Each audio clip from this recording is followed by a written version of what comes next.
Welcome back, folks. Hope you're not out of breath after that break, but right now, we've got something that's certainly going to leave you speechless. It's going to be Lowkey Esports. They're going to be taking on Elevate, one of the stronger teams, and I actually really like this matchup because I think it's a really classic sort of competitive situation. Elevate, 5 strong individual players coming together, a little bit of synergy there, and then across the way for LKE, you've got 1 leader in Matt, and then 4 rookies.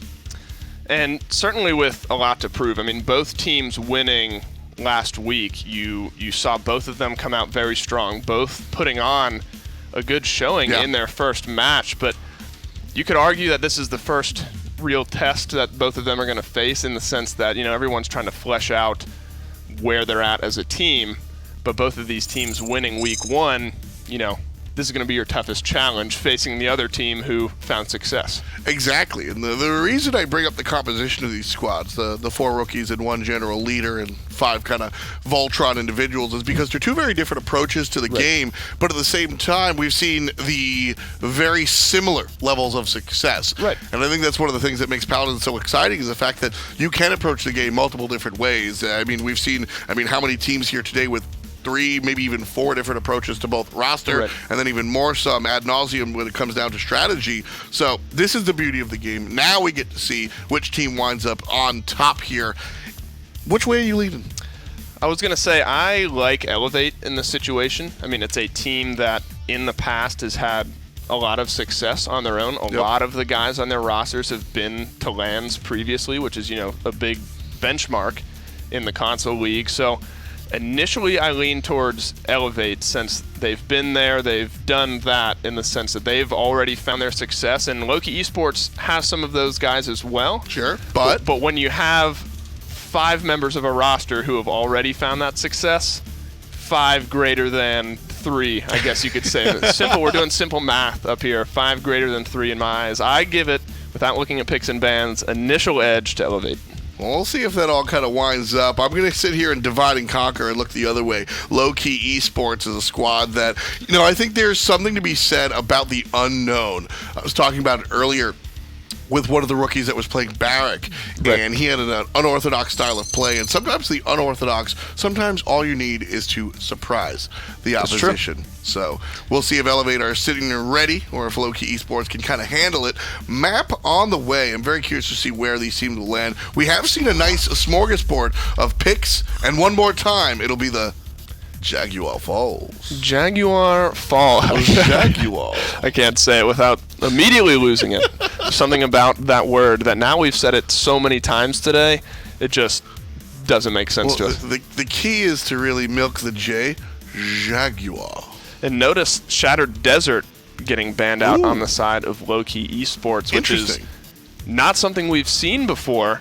Definitely outside of the traditional map bans. You know, arguably just because they're not great at it. I think that's exactly what it is. Again, flexing on the side of them, kind of being the new kids on the block here. I think it definitely comes down to the fact that, look, if you're not ready for it, just take it out of the pick selection. And I think that's totally fine. I don't think that is. I don't think that's poor at all. I think that's actually better than fine. That's the right way to do it. Picks and bans right here, right now. Ash going to be taken away, so will Grover. Elevate take away Inara, which is, it's interesting. She's definitely a first pick, first ban character, but we've seen her kind of sneak through these past couple of games. We've seen so many weird I say weird, but just different first picks today. Weird is fine. Torvald finally making his way through. I know you're a fan of the Torvald, but kind of to that point, we saw, Grok first picked a handful of times today, which I know some of the guys who have been on the desk today were maybe not the biggest fans of that. The players are just playing for my heart. Give me Torvald, give me Grok. They know that I'm here today. That's all it is. So. They do. The Mako and the Vivian, I do like that stack. That's the stack that we've seen some success with earlier in the day today. So Lowkey Esports certainly starting things off with a good double pick there on the top of their composition. Saracen Grok coming out on the other side as well. So the Grok pick makes his way through again. F.Esports on the left side, baby. Torvald and Grok and Sarius. What more can I ask for? Realistically, though, LKE here. Makoa, Vivian, Victor, and Khan. A ton of damage there, but also Makoa to be a nice point taker right there. And so should be able to solidify and bunker down. Elevate, round out their draft. It's a Bomb King. It's a Barrack with the Grok, the Saris, and Torvald. A little bit eclectic, I would say, on the Elevate side. High execution. Right, that's actually a really good word for their composition. I actually really like that. Poor Nick. Just getting tormented with this Barrack over and over and over again. That's I'll be the voice of reason, because I was back there when you guys brought this up, and he is not a fan of Barrack. Well, the mic was muted, and he was able to really vent his frustrations on the Barrack. But I do like the Elevate Esports lineup. I like the Lowkey, or the Elevate lineup and the Lowkey Esports lineup as well. Actually, I like both. But to your point, I think Elevates has a bit of a higher skill for. Eclectic is kind of the way you put it, but when you have the 5 players on the roster that Elevate do, who are so experienced and so tenured, you know that you can make it work. You got the tools. Try and make the opposition look like fools. 5 up and 5 down is what we're seeing. Game number 1, Elevate, Lowkey Esports. Nick and Gore, take us away. A composition certainly that I think you can pull off with confidence. I also think it is Jaguar Falls that lends itself maybe a little bit to pull this sort of thing off. What are your thoughts, Gormizer? Can they do it as the kind of defending world champion squad? Yes, I think absolutely. I mean, this is like a perfect lineup for them and for this map, right? Barrack, very, very comfortable on Jaguar Falls, but Bomb King, probably even more comfortable. Just being able to come through brings a ton of damage to the table that I feel like Lowkey Esports, they're going to expect it. I just don't know if they know how to deal with it. Ooh, that grenade might have picked up Shu there. He manages to back off, break line of sight.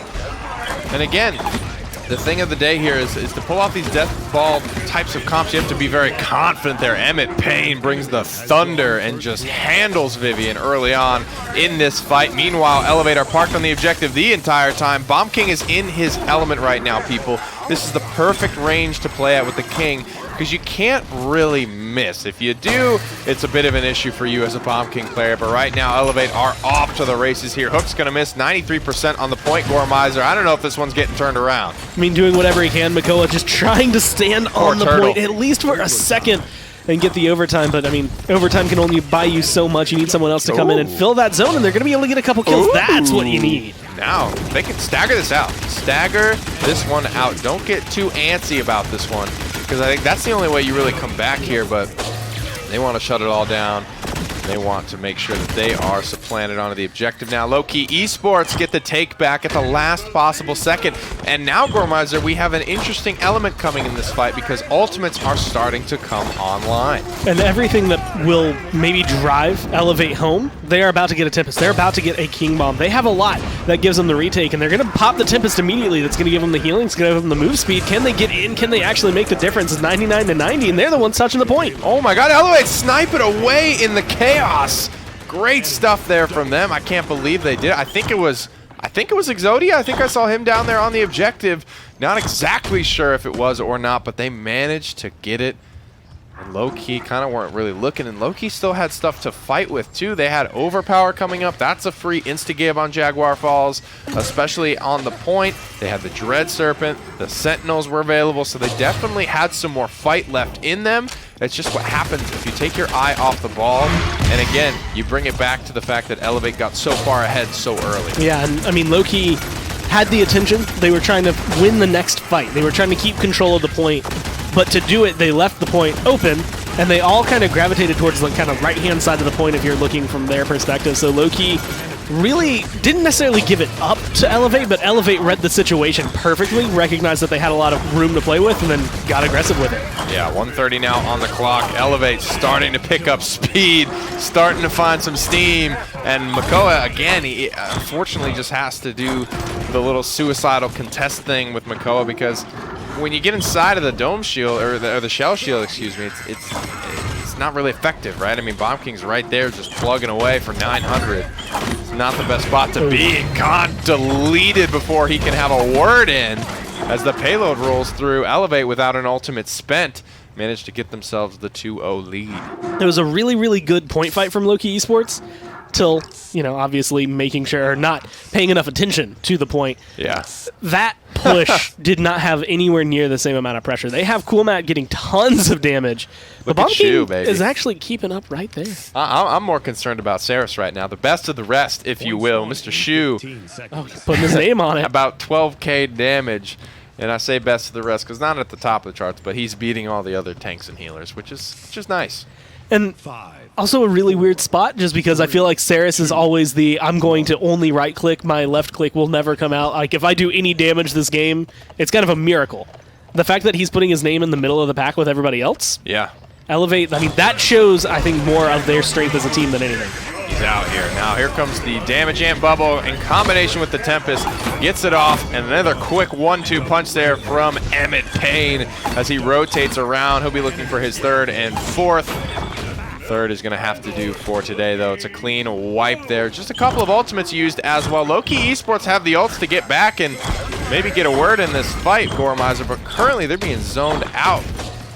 Can you think of anything this is the Paladins equivalent of a horror movie? Anything scarier than a King Bomb with a bubble and Tempest behind it rolling at you? Like, you can't kill him. You can't stop him, and he's going to get there a little bit faster than you're prepared for. Oh, no! Everything after that round, I think, really comes down to the fact that Elevate zoned perfectly, and that first win was just so hard. Shredzik almost gets the cheekiest Hyper Beam of 2019 there, playing an interesting angle, but both those frontliners managed to stay on, but it accomplishes the goal of forcing out all of their movement skills. And Emmett Payne right now, I don't know what they put in his Cheerios this morning, but they got to figure out a way to get that every game day for my man, because he is popping off right now. He does have a composition surrounding him that is definitely going to lend itself to him having this type of game, but I mean, you gotta put the wheels to the road, so to speak, and Emmett Payne certainly has shown us that he can do that. It's that idea where essentially, he's riding his bike. Everything else around him, now he has an engine on that pedaling bike. He's furiously. going so much faster than I think anyone's expecting. A beautiful convergence is going to set up a lot. There's going to be the Tempest coming through. King Bomb's ready. They're just dropping the ults. They're ready to get this as a 4-0. That is indeed looking that way. The Dome Shield comes out. The Dread Serpent spreads things out, slows it down for a moment here, but I don't know if Lowkey Esports can stop the avalanche that is Elevate collapsing on this point on Jaguar Falls. Wowzers. A bit of an eccentric composition, but Elevate's certainly talented enough to pull that one off. And, they had literally everything working for them. But when you have Emmett Payne playing Bomb King at that level with that kind of bubble, with that kind of Tempest utilization, I guess, with the way they kind of brought it in every single time he was ulting, ready to boost him as fast as possible, there's just no way to really stop that kind of wrecking ball. The only thing I didn't get to see was I don't know if it's still a thing, if that was considered a bug that got fixed, but when you pop the Tempest before the King Bomb actually goes off, and then you're Sonic the Hedgehog across the map. I don't know if that's still a thing, but I would have loved to have seen that at least one time, but it worked out nonetheless. You can't say anything really went wrong for Elevate. Let's get it back to the desk and see what they had to say. Thanks a lot, Nick. Thanks a lot, Gore. Great job on the cast. Now, watching this one, clearly, it all came down to the Grok. I don't know if I agree. Well, no, I don't disagree. Grok was certainly a huge part of the lineup there, but I think Exodia played so well in that game, and he was such a huge impact, and he was such a cornerstone sort of in how the Elevate roster played out. They had such a specific composition. This is something we touched on before going into that game. There was a very specific way of playing that, and they did exactly what they needed to do. They had all of the pieces on the table, all of them doing exactly what they needed to. Like Nick said, Emmett Payne coming through with the 62-7, and then, of course, the second time I got to mention it, Exodia looking like Blue Eyes White Dragon here, almost 50,000 damage on the Grok, 7-1 and 10, baby. And I think that's really the beautiful part of this. And it's funny because when I look at Elevate, I think I'm normally looking at Wonderful. He's kind of the guy that I've been, staring at as kind of the cornerstone of this team, to borrow a word from you. And then it's kind of, he's overperformed by his other two teammates. Anytime you're a superstar in a team and one teammate or two teammates just kind of take your thunder, you're sitting there just happy because you're like, hey man, I've been lifting this team myself. Now you guys can do it, and it's truly a team unit. So kind of scary. Absolutely. We are going to jump into the second map here, take a look at where the second game will get played. So Split Zone Corey coming out now. Nice. For, I don't remember who got the first map pick versus the second map pick, but Split Zone Corey is normally a map that we see get picked early on, at least, from a team that knows how to play it, I guess. That's sort of it's sort of a weird way of, I mean, of course you know how to play the map that you're going to pick, but normally a map like Splitstone Quarry is a bit of a slow down, hold on, we're getting steamrolled type thing that comes out game 3, game 4 in a series, but here seeing it come out second, Lowkey Esports picking it up, sort of leads me to think that they have something up their sleeve, potentially one of their better maps. It quite possibly could be. Splitstone Quarry, excuse me, we saw it earlier today, a number of interesting selections here. So what I want to see from Lowkey Esports is a bounce back. This is a matchup that is a little bit tough here, but I think it's absolutely something that LKE can handle. Vivian first selection after our 4 bans. Notice Elevate banning out the Grok. They don't want to choose it themselves. So unfortunately for you, the Grok is not going to get played in this game. The Inara finally coming out as a first pick. Yep. We've seen her either banned or picked somewhere in the middle usually in some of these games. It's been kind of weird, to be honest with you, but Inara showing us, you know, time and time again that she's such a huge point presence. A point tank, I think, is the word that you've kind of coined today, and I actually really enjoy it. It's a good way of wording it. The Inara Khan, 2 really strong picks to start things off for Elevate. So I really like how they started off their draft. Vivian, Victor, and Saris on the other side. I think Saris is exactly the type of character that you want to pair up with the Victor and the Viv. The double V is just going to come out and do exactly. They're just going to shoot stuff, and it's going to hurt. And Saris providing a little bit of the outside support there with how LKE stand on both legs. Ash is the point tanker that we want to see here. With Inara taking on the other side, you've got access to Makoa and Ash, and I think this is a very, very, very strong situation to be in if you're looking to really stand on that point. So LKE, absolutely. I like the draft. I do really like their draft, and we've seen this time and time again today. When you're able to pair Victor and Vivian up together, you get those 2 hit scan champions. You tend to do tons of damage. So I like Lowkey Esports picks here. High potential to bounce back. Rounding out the other side, we've got a Cassie and a Canessa. So some nice shooters on the other side. Splitstone Quarry, deliver us game number 2. Gore, Pretty Hair, it's all up to you. Thank you so much, gentlemen. A little bit of a different flavor here in these compositions, but it's a very different map than Jaguar Falls is. And a lot of aggression going to be coming out from the side of Lowkey Esports. I mean, Taco Bell Waifu going to be on the Makoa, Milk a Cat on the Ash. They have the pushing power. But the problem I have is that in one pick, I feel like Elevate have the same pushing power, and that is this Canessa if it hits at the level that it's supposed to. And it depends on how they position themselves on the side of Lowkey. Looking for a little angle to play with as well. Cassie, first time we've seen her, I think, period, in console. She has been such a big staple, especially a big game. Cool Matt will find the first frag of this second game. Lowkey Esports with the first blood. They kind of waddle themselves back to the safety here, but Elevate with 48% on the objective. Though the first blood goes the way of Blue, they haven't gotten themselves anything to show for it. And now they're finally standing on the point, but everyone's respawned. They're back into it. Elevate are going to be standing onto this, and the way they're playing, the way they've drafted, does feel very much less console. It just feels more pure Paladins, and with the way things are going, if they can get the kills like they are right now, that's going to set them up for success. I mean, Evan Payne, hell of a player, clearly, after what we saw in game number 1, continuing to do good things here. And as soon as this game moves out from under those bleachers, that's when Canessa can really get involved, because we frankly haven't seen much from her up until this point. Nice little flip here onto Cool Matt. He's getting tossed all around this map. He's going to do his best to kind of gun this one down.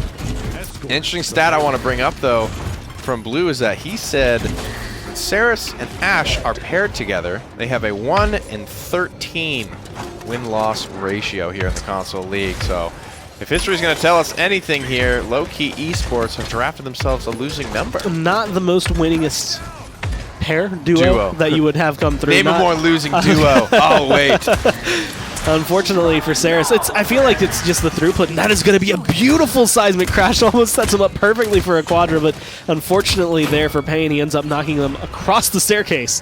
They still end up finding a couple kills, but I mean, this is clean. Like, this is what Elevate, this is the reason that they are touted as one of the better teams on the console, just because of the way they play together. Yeah. And I like what you said about more pure Paladins, right? Picking up the Cassie, grabbing the Maldamba as well, and the Kinessa, right? It's like they feel like they can play anything confidently, so they can always grab what's optimal for the situation.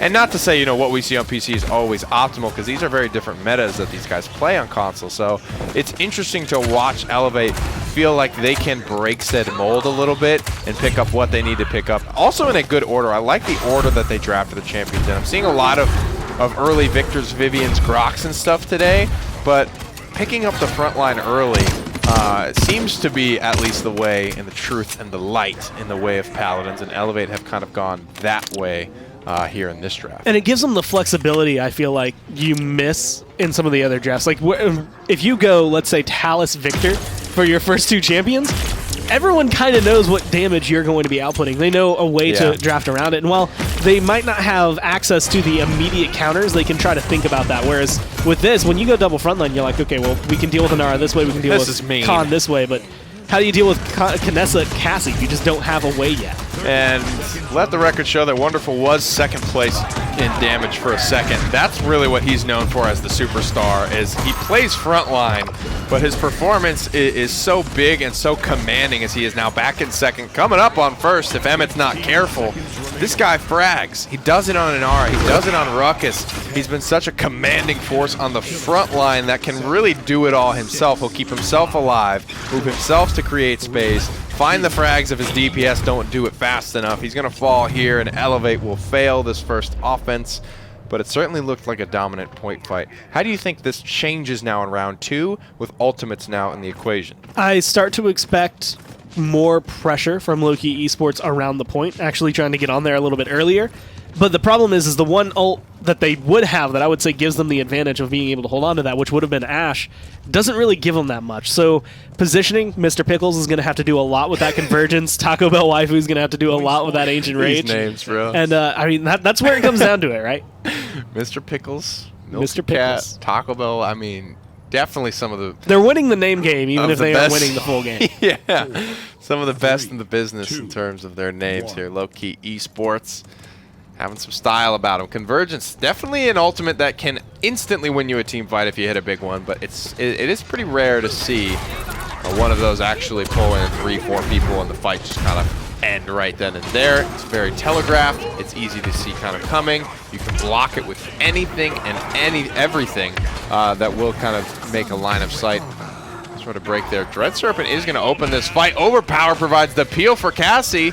So now Emmett Payne can turn the tables here. Ancient Rage is available though, Gormizer, and I think it's coming. And he's going to pop it, but he ends up popping it so far away, everybody in the game just runs away. Still ends up at 3,700 HP. He's going to drop down right here, potentially right into Payne's lap, but he's going to be forced away. But the entire time, actually, credits to Lowkey Esports. They're standing on the point.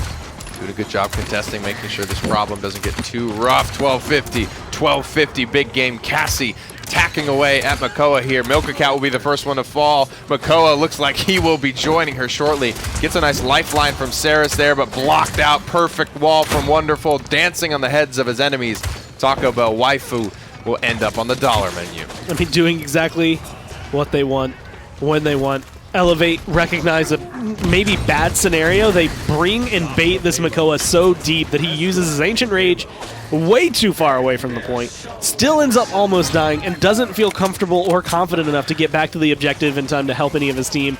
Ashe was never able to recharge her ult. She's about to get Assert Dominance back, so the ults that could come through from Lowkey Esports, it just never felt like they used them. Wonderful. Yeets a big spear to the back line there. Stuns, I believe, 4 people, 3 minimum.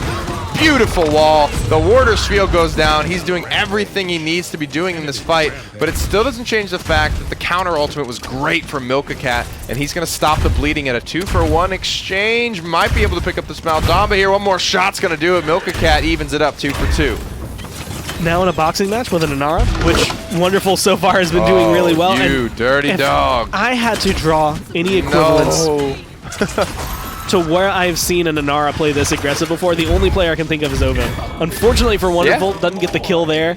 But, I mean, he's in their face. Like, he's fighting way more than an Inara usually does. And kudos to Milka Cat. He keeps that fight together. That was the picture-perfect initiation from Wonderful. Multi-target stun, wall shuts everyone off, drops the... It's the whole kit. He literally played the kit perfectly the way it was meant to be played. But it wasn't enough because of the great counter initiation by Lowkey Esports' own Milka Cat. Fortunately, he's the first to fall in this. Great combination. Emmett Payne is just on today, Gore. The shots are connecting. Unfortunately, not finding the kills yet, but Cool Matt doesn't have anywhere to run. And that's another thing to point out. A lot of these players have played with Cool Matt in the past. He has been on their team. He's a notable player, but you can kind of see that they're picking him apart. And they're picking off, I think, everyone on Lowkey kind of in order. This is something I'd mentioned earlier when I was looking at the rosters with Tom, where this is one of the few teams I would say you can actually see the tiers the players fall into for Lowkey Esports. And Cool Matt, when he's on, he's usually at the top. But as of right now, I mean, Elevate are doing their best to shut him down. Where's Knessa sitting on this damage chart here as we wind up for what? I'll be honest, I forgot there was a Knessa. Yeah, I'm not really feeling the impacts of her either.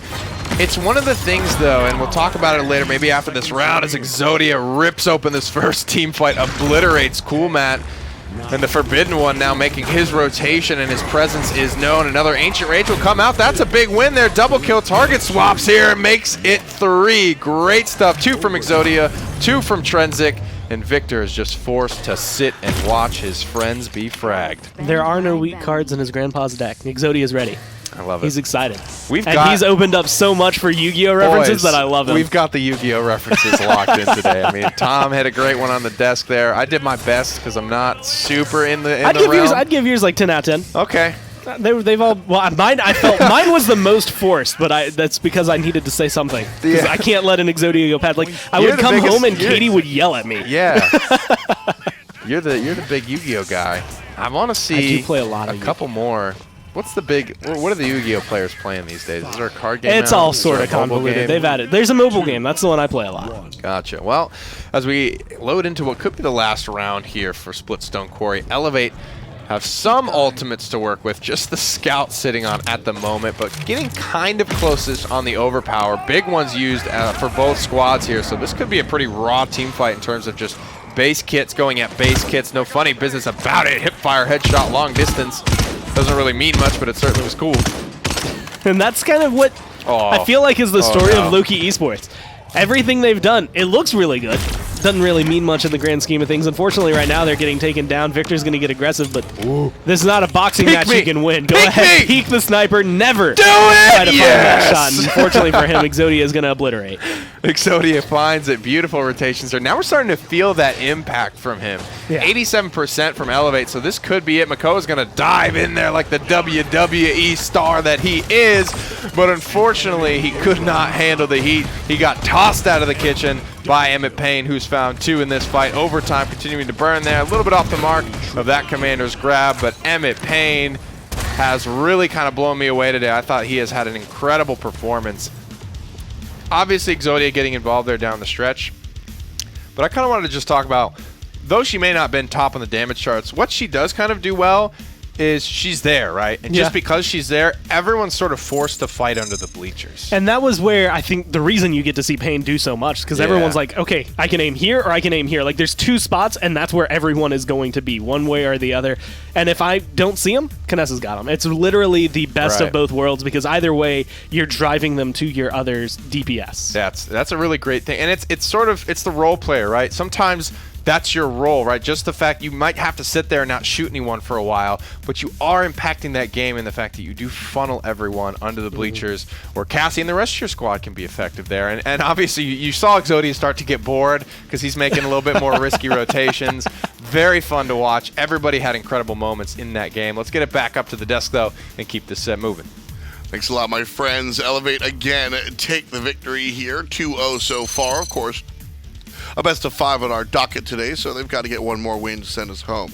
That one right there, though, looks like they're ready to send Lowkey Esports home. Like Nick said, at the end of this one, Dawson, they were just messing around.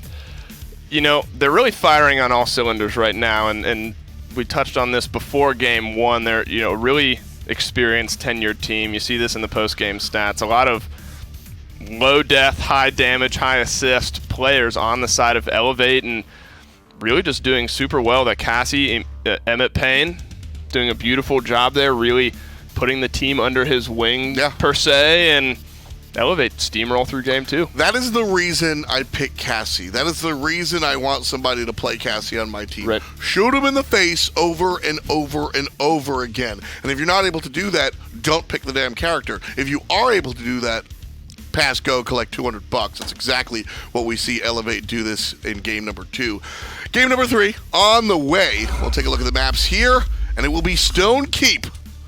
Stone Keep, I like it. I like this again from Lowkey Esports. Similar, maybe in thought process, to how Splitstone Quarry was for them. You know, sort of a slower map, potentially easier to defend on. Splitstone Quarry obviously not going their way, so hopefully finding some space here on Stone Keep.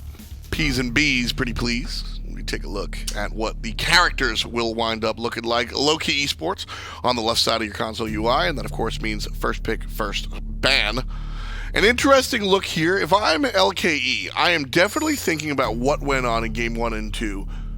Talus is a ban. I think I might. That is a ban. Yeah, I'm looking for something a little bit more intrinsic, and Inara might be it.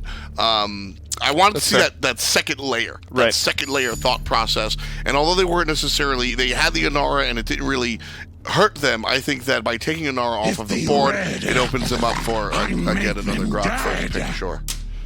I mean, you're happy because it's a Grok. I just don't get it. We don't get it. I mean, there's obviously a method to it because we've seen it. I think this is the third time we've seen Grok today, so there's a reason. If I didn't see the repeated Grok first pick, I would be a little bit more angry instead of just confused. Right. Because by seeing it repeated this many times, there's a strategy that we're just not privy to. Right. And perhaps after this week, we'll be able to figure that one out. But for right now, Lowkey Esports sticking to the game plan, and I don't hate that idea. No, and I like the Vivian and the Khan on the opposite side, but it's. I mean, the Grok first pick has kind of grown on me. I mean, it has found some success today. It wasn't the most successful, but it also wasn't the least successful thing today. And I think Lowkey Esports is just searching for something right now. I mean, they've tried the double hit scan stack in the last game, and it didn't pan out their way. They've tried, another one of the traditional lineups in that first game as well, and I think this is them just looking for different pieces to put together that potentially could give them just a little bit something more. So I don't mind them doing this. The Genos coming out as well. I think it's interesting, but I think they might need a little interesting right now. I agree with that. Really like the way you said that. I think they do need something interesting right now. I think they played with fire and got lucky. Banning Inara and not picking Makoa is a recipe for disaster. But Elevate decided to lead with the Vivian and the Khan. Elevate going to continue their round out with Fernando, Ceres, and Cassie one more time. Feed the hot hand, baby. See if you can do that again. LKE, Grok, Makoa, and a slew of other strong characters to bring against the opposition. Game 3 on the way. Elevate looking to take us home. Stone Keep will be the battlefield. The casters will be Nick and Gore. And the game will be now. We know how the desk feels about this slight switch up here for Lowkey Esports. How do you, sir, feel about this one? Totemic Ward as well, at least for now. I like the idea, I want to say, behind it, because it looks like that's also a binary star. So kind of switching towards what we were seeing last week. Trading places. Bringing in the DPS Genos and the healer for the Grok. It can work. We've seen it have impact before, but is it different enough to make Elevate not win? Was that Agony or Soul Collector for Ceres' talent there? I'm not sure. That's okay. That's Soul Collector. So everybody going for the DPS. Everybody picking except for Grok. Some weirder stuff here. Wonderful playing the formidable Fernando, and this is something that is a bit more his speed in my mind anyway. This is like you can get super aggressive. You can walk people down. Shu's going to be looking for some hot 1v1s this game. I'm expecting at least one solo frag from this Soul Collector Ceres, and I will be disappointed if I do not get it. Unfortunately, I don't know if you will, just because like him and Payne have been like hugging. They've been with each other, and that admittedly has worked out better for them because, hey, I can heal up Cassie immediately, but also I can get a little bit of damage, and then she just has to 1-2 pump, and they're dead. Okay, that's how that's going to go. Interesting little matchup there. Trensic running the storm of bullets. He just absolutely rips through Makoa's thought to be high HP pool, but now that he's got a Grok backing him up, Trinzik is rethinking this matchup. 93% on the objective for Elevate, in control as Trinzik makes the counter rotation, takes down Milkacat, and I have never heard Tempest with this skin. What skin is that? That sounded a lot like... Wait, is that the Paladin Strike skin? I've never seen this Grok skin. I can't even remember. I think that's that's gotta be like a Paladin Strike Grok skin. I've never seen it, and that ult line was so much different. Overtime is still burning. I was more distracted by the fact that it sounded like a plane taking off. Yeah, I know. And as overtime continues to burn here, the fight is not quite over. Trinzik rotates in, grabs himself a double kill. He's got every cooldown available, but all he needs is that big-ass gun, brother, as American pushes to the high ground and takes control of the keep. And he's doing pretty much everything, the entire team composition, the way they've drafted their talents as well. This is not Elevate, I don't want to say like trying to win, because they're trying to win, but this is a full aggression Elevate. There is literally no defense. They didn't think twice about grabbing the Soul Collector for Saris. They've gone for the high damage in the Khan, the high damage in the Cassie, and the Vivian, and admittedly... That's the best offense, or the best defense is a good offense, Gormizer. They just keep putting it to him, and Kate Conan, brother. Americon doing it again. Let's get a Kate Conan in the chat for Americon here, boys. 147 on the clock now. As Trinzik, honestly, has been the dominant force in this game for me.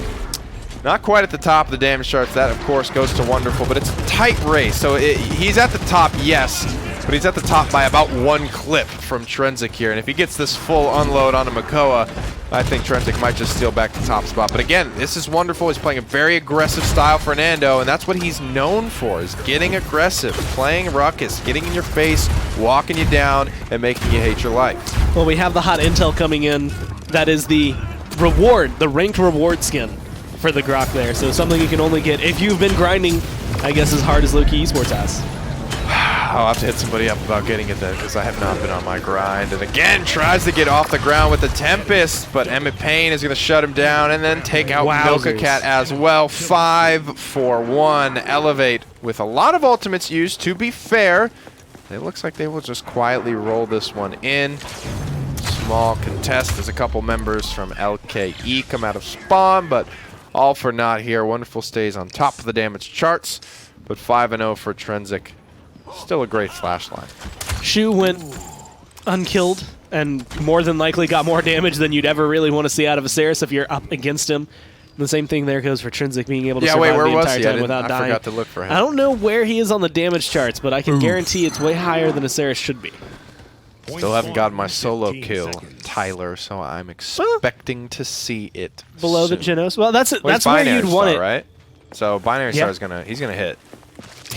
And the thing about Binary Star that you have to remember is it's only 360, so it's slightly lower than Leon, but with 26 bullets, right? Yeah. I mean, Leon has 8 at base. You can change that with a loadout card, but 26 bullets with this clip for Binary Star Genos. He has one of the highest damage per clips of any character loadout in the game. And that's what it does. Like, it's one of those things too, the slower, quote-unquote slower fire rate, isn't that slow?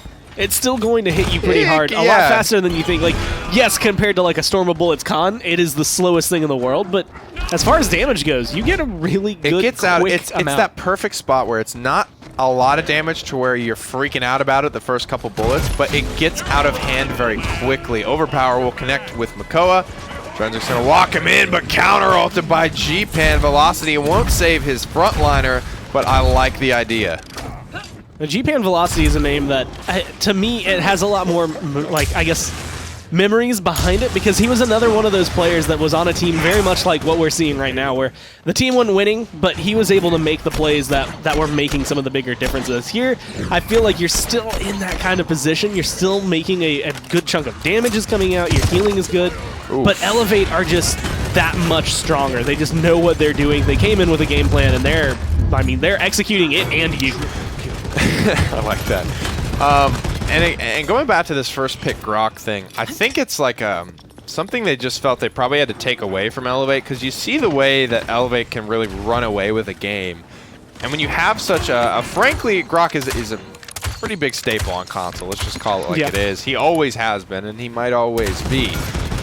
he is a very momentum-based pick. Maelstrom is, everything about Grok is like momentum. It's either kind of like gas pedaling or I'm chilling, right? You can kind of poke around with some shock pulses and stuff, but when it's time to go, Grok's one of the best to kind of be the guy to catalyze that. So just getting that away from Elevate might be what is so worth it. Wonderful is going to do exactly what he did last round, dive in, pop the Immortal, stay alive, drop off the high ground when he realizes he's just not going to win that fight right now. And Wonderful will stay alive for now, gets obliterated once the shields falls. And a solid defensive take here for Lowkey. Definitely lived a lot longer than I thought he was going to there. And that was just good movement and trying to get away from the Timbus, but kind of lining himself up with any other ability. They have a Barrage. They still have an Ancient Rage. Not as many ults coming down from Lowkey Esports, but they have what they need to try and find a defense here. They just have to use it properly or hope that Elevate maybe group up a little poorly. But, I mean, they're already separated. They're about to have the Overpower. They have a Convergence. I mean, they have success written for them. 46 on the clock. We'll see if the prophecy comes true. Ripping through the beam. Does not manage to grab a kill onto Elevate. It's 2-0 so far. Ancient Rage assert dominance. The front line stabilizing this team fight for Lowkey Esports. Because if they didn't do it, it wouldn't have gotten done. Shu backing off now. Has full Soul Collector stacks. Time is ticking. I haven't seen my 1v1 here. On a 12 streak at the moment. You can see 2859 HP, so a lot of health to go around. Doing a decent little chunk of damage here and there as well. I mean, he's been applying a lot, but it's Elevate. Everything about them is offense, you're right. And that's exactly what it is. Every single time they come in for the fight, like even now, they're going to touch for overtime, but if they get a single kill here, they have the potential to push it. They just need one kill to open that door, and then they just steamroll it. Overtime does start here. Test holding strong for the time being. Looking at final ultimates, Tempest and Overpower right now are the only things available. We've got other things floating at the 90-80% mark, so if this drags on long enough, we're going to start to see some of these big heavy hitters come through. Exodia, the first one to fall here. Forensic evens up the score quickly thereafter. Now is laying into Makoa. Overtime still going here. This has been a lengthy one, so if anyone's lacking contest on Elevate's side as they now get obliterated by the time and space, Wonderful is there to mantle, or shoulder the mantle, so to speak. He's forced into Immortal Gore. Elevate are trying to end the game here. I mean, that's going to be their goal. Convergence still available if they need to go for it. They could be looking for the kills, and they're not going to pull it because of the shield, and that's going to be Shu going offline. You don't have the heals anymore. Can you keep up the support? I don't know. Khan's here. He does have the battle shout. He can give one burst heal to Wonderful, who is behind his shield right now. Still pretty healthy. Everyone's still diving onto this objective. This could stabilize here for Lowkey Esports, but their hopes are starting to dwindle as they lose one after another, and you see both Trensic and Wonderful standing there, standing tall, looking proud and healthy. Those big frontliners certainly winning the day. I think on both sides of the coin, the frontliners were certainly paving that game. And there was a lot at the end that it did just come down to how they were staggered, where Makoa was versus where Ash was, and the fact that they're throwing bodies at the payload, trying to stop it however they can. Milka Cat ended up in this position where it's just like, cool, I'm standing here, I'm defending it, but I don't have anyone to shoot at, and I don't have anyone healing me. I don't have anywhere to go with this. Tough, man. Tough stuff there. Elevate looking very good, very versatile. A lot of different compositions, a lot of different champions pulled out today. I have to say, one of the more fun performances to watch. Let's get it back to the desk and round up the day. Great job there, Nick. Pretty hair, you're killing it. Me, a different story. Elevate, though, more on Nick's level. Fantastic job there. 3-0. For the black, red, and white. Fantastic. I mean, Nick said it. One of the better games to watch, I think. No, definitely. And I think it's tough because in this moment, it's kind of easy to say, oh, you know, Lowkey got steamrolled, all that sort of stuff. But it's more important, I think, to focus on how well Elevate is playing. Right. How together they're playing. The post-game stats just further reiterate that. 94,000 damage on Cassie. Cool Matt did a good job of answering back with some damage of his own, but Emmett Payne just throughout this entire series was just on fire, literally on fire streak-wise here, 9-0 and 8. And again, I think it's more a testament to how well Elevate is playing as a team, and they've seemingly got it all figured out, as you'd expect them to. A lot of veteran players, but just really showed us today that they got it all put together. Exactly. When it comes down to the North American region, I think there's a little bit of competition, and we'll take a look at a snapshot of where all that competition lies. Elevate are certainly shaping up to be a team to beat Here's Europe real quick. Cyclone and Bust Down up on top, 2-zip as far as their win-losses are concerned. And then European PlayStation 4, that Flashpoint team, oof, that's tough. 2 3-0s back-to-back, and we saw them last week. We saw them again this week. Just really on top of their game at the moment. As we take a look at the NA standings, Elevate just as hot as Flashpoint. Oh, yeah. 2 3-0 wins.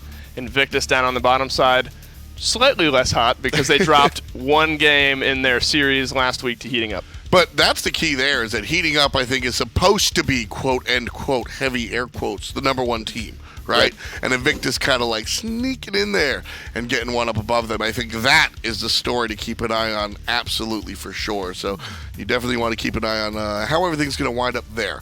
Let's take a look at the schedule and see what next week is going to bring us as far as our matches are concerned. We've got not that. We've got this. We've got a couple of things around on the top, and it's going to be Flashpoint bringing us Stush. Yeah, and I'm excited about that Flashpoint lineup here. We also have Cyclone GG and Bust Down, and I think that's going to be a really interesting match to watch as well. 2 very hot teams going into this. Invictus Has-Beens are going to be our PS4 North America matchup.